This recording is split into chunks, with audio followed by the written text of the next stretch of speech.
But that's a consequence of the Trump policies, which actually may be a blessing in disguise. The ability now to use more fiscal room in Europe, Germany in particular, the ability to rebuild military capacities that were not there in the past.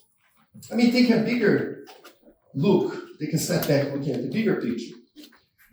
I think Europe in recent years or decades had its development based on three main pillars, which are all now being questioned. I say Europe in general, but I think Germany in particular. Pillar number one was the idea of relying on cheap energy imports from Russia.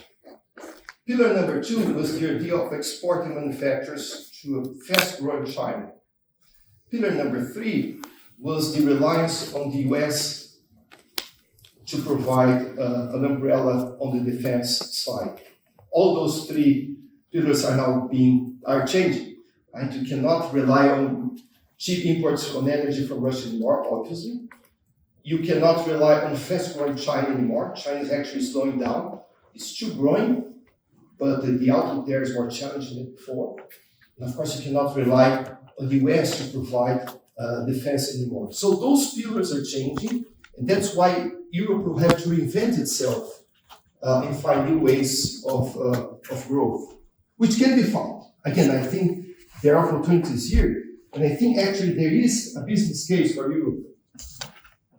And this picture here illustrates what I mean.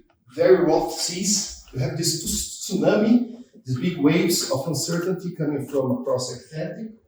But you can think about Europe as a fortress. If it can provide stability, if it can provide leadership globally, much more so than it was the case before.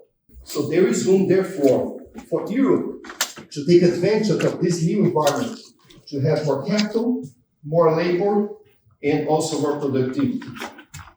And Europe has market advantages. I mean, after all, it's a big market. You have the single market advantage. You have incentives in R&D, research and development. You have regulatory stability, unlike the United States. You have the leadership in green energies. You have the new possibilities in defense and the military. You can offer longer term credibility when compared to the United States. So I think there's a business case for Europe, which is actually stronger now than it was before Trump.